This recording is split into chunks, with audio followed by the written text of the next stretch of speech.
Assalamualaikum warahmatullahi wabarakatuh. Waalaikumsalam warahmatullahi wabarakatuh. Selamat siang dan salam sejahtera untuk kita semua. Di kesempatan pada hari ini kita akan melaksanakan yaitu debat dengan mosi pelarangan ponsel di sekolah. Pada kesempatan kali ini tim pro dan tim kontra akan beradu argumen. Yang pertama yaitu pembicara pertama yaitu 2 menit, pembicara kedua yaitu 4-5 menit, pembicara ketiga yaitu 2 menit. Beritahu lagi jika ada yang ingin bertanya atau interupsi bisa angkat tangan terlebih dahulu untuk menanyakan pada lawan bicara. Oke, tanpa berlama-lama langsung saja kita mulai dari pembicara pertama dari tim pro. Pada tim pembicara pertama dari tim pro, waktu 2 menit, disilakan untuk Anda berbicara. Terima kasih moderator. Kami dari tim pro menyatakan bahwa kami sangat setuju penggunaan HP di sekolah harus dihapuskan. Sebelum kita mulai perdebatan, saya akan mendefinisikan terlebih dahulu. Yang kami maksud dengan menggunakan ponsel di sekolah adalah membawa atau menggunakan ponsel di lingkungan sekolah baik di jam pelajaran ataupun di aktivitas sekolah untuk keperluan dan akademik. Secara umum, sekolah merupakan tempat utama proses pembelajaran yang harus konsentrasi, disiplin. Namun keberadaan HP sangat mengganggu dalam proses tersebut. Posisi kami sangat jelas. Sekolah harus menjadi ruang yang fokus dan produktif, bukan tempat distraksi digital. Tim pro memiliki 2 poin utama, yaitu poin pertama, penggunaan ponsel sekolah mengganggu pembelajaran. Tim pro memiliki 2 poin utama. Pertama, penggunaan ponsel di sekolah mengganggu fokus dan konsentrasi siswa dalam belajar. Kedua, ponsel berpotensi menimbulkan dampak negatif terhadap disiplin serta pemerataan proses belajar. Terima kasih. Oke, terima kasih pada pembicara pertama dari tim pro. Selanjutnya pembicara kedua dan pembicara pertama dari tim kontra. Waktu 2 menit dimulai saat Anda berbicara.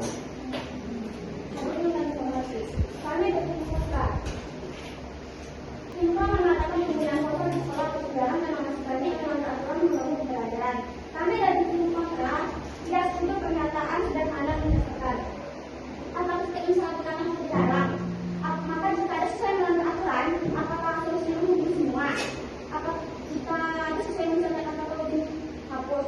Jika ada sesuai yang melanggar, apakah sekolah tutup? Itu tidak. Maka menjadikan masih banyak yang menganggap sebagai alasan pelarangan kontra adalah logika yang lemah. Itu bukan penyelesaian masalah melainkan bentuk menyerah dengan menghadapi masalah. Lalu hanyalah alat yang menentukan dampaknya adalah cara penggunaan dan pengawasannya. Sekolah seharusnya menjadi tempat menghadapi tanggung jawab jika semua risiko yang karena larangan kapan siswa belajar mengendalikan diri. Melarang memang terlihat tegas, namun titik jauh lebih penting daripada sekedar melarang. Kami memiliki beberapa poin penting, yaitu 1. Atur bukan larang. Ponsel boleh dibawa, tapi ada aturan yang jelas. 2. Digunakan untuk belajar, hanya untuk tugas dan materi pembelajaran. 3. Izin guru. Ponsel dipakai jika guru memperbolehkannya. 4. Pengawasan ketat. Guru mengontrol penggunaan di kelas. 5. Sanksi tegas. Ada hukum jika melanggar aturan. Terima kasih pembicara pertama dari tim kontra. Selanjutnya pembicara kedua dari tim pro. Waktu 4-5 menit dimulai saat Anda berbicara. Silakan. Terima kasih kepada moderator. Saya akan mengembangkan argumen tim pro sekaligus menanggapi pandangan oleh tim kontra. Terkait poin pertama, ponsel merupakan salah satu faktor terbesar yang menyebabkan turunnya konsentrasi belajar siswa di kelas. Notifikasi pesan, media sosial, video pendek, dan permainan daring secara terus-menerus. Bahkan ketika ponsel hanya berada dalam tas, kondisi ini membuat siswa menjadi sulit fokus dalam jangka waktu yang lama, menurunkan daya serap materi pembelajaran, serta menghambat interaksi langsung antara guru dan siswa. Akibatnya, proses pembelajaran menjadi tidak efektif dan tujuan pembelajaran tidak tercapai secara maksimal. Selain itu, guru harus seringkali menghabiskan waktu untuk mendidik siswa yang menggunakan ponsel, yang seharusnya dapat digunakan untuk menjelaskan materi atau berdiskusi. Terkait poin kedua, penggunaan ponsel di sekolah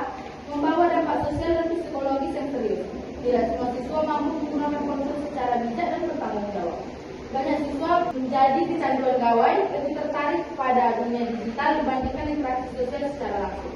Di samping itu, ponsel juga menjadi peluang terjadinya cyberbullying, penyebaran konten negatif, serta tekanan sosial akibat perbandingan di media sosial. Siswa dapat merasa rendah diri karena membandingkan diri dengan orang lain, baik dari segi penampilan, gaya hidup, maupun kepemilikan ponsel. Perbedaan jenis harga ponsel juga berpotensi menimbulkan kecemburuan sosial serta diskriminasi di antara siswa.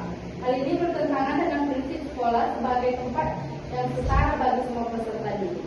Menanggapi argumen tim kontra yang menyatakan bahwa ponsel dapat menjadi alat pembantu pembelajaran, kami menegaskan bahwa fungsi tersebut dapat digantikan oleh fasilitas resmi sekolah seperti buku pelajaran, perpustakaan, laboratorium komputer, dan perangkat pembelajaran digital yang penggunaannya diawasi langsung oleh guru dengan pengawasan yang terkontrol, serta dapat memanfaatkan teknologi tanpa harus membiarkan penggunaan sosial pribadi yang berisiko tinggi. Oleh karena itu, manfaat ponsel sebagai alat belajar tidak sebanding dengan dampak negatif yang ditimbulkan jika digunakan secara bebas di sekolah. Terima kasih. Terima kasih pada pembicara kedua dari tim kontra. Selanjutnya pembicara kedua dari tim kontra. Waktu 4-5 menit dimulai saat Anda berbicara. Kami tidak setuju dengan pendapat tim pro. Tim pro selalu berulang kali menekankan bahwa masih banyak siswa yang melanggar aturan penggunaan ponsel.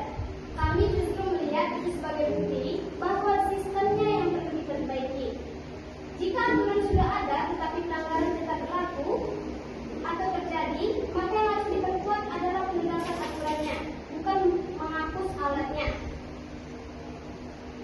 Jika setiap pelanggaran diselesaikan dengan pelarangan total, maka siswa tidak belajar disiplin, mereka hanya belajar bahwa setiap masalah akan diselesaikan dengan pembatasan.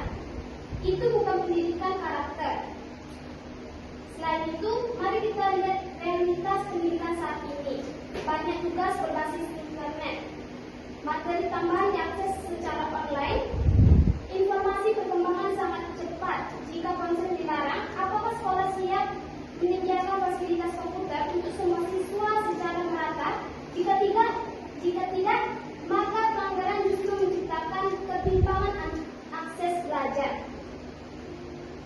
Larangan total juga menimbulkan dampak psikologis dan sosial. Siswa menyembunyikan ponsel tetapi razia yang memicu ketegangan.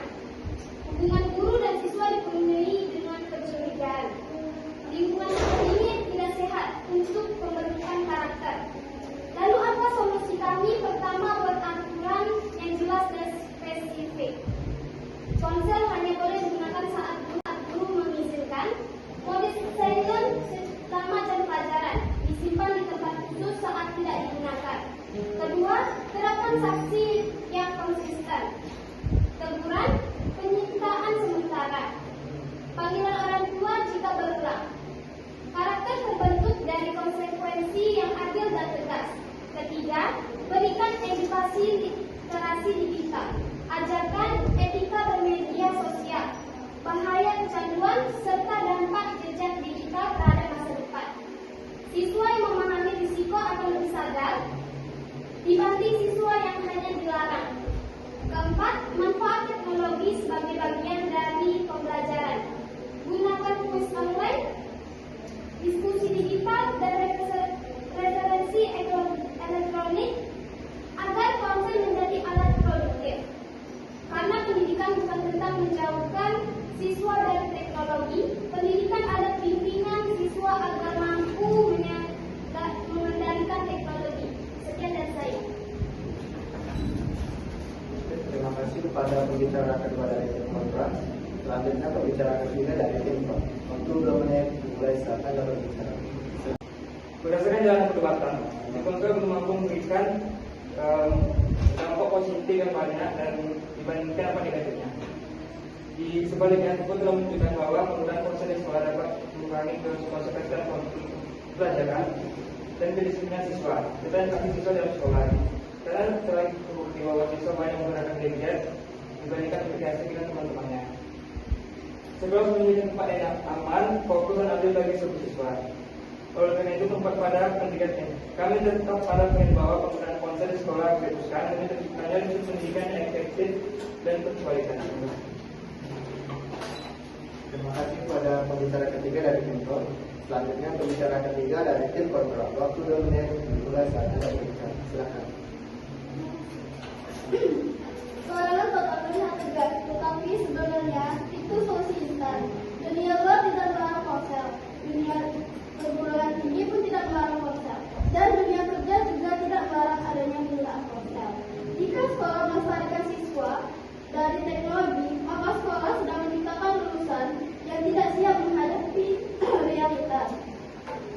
Justru ketika adanya pelanggaran, disitulah pendidikan karakter diuji. Apakah sekolah akan melatih tanggung jawab atau memilih jalan paling mudah dengan melarang semuanya?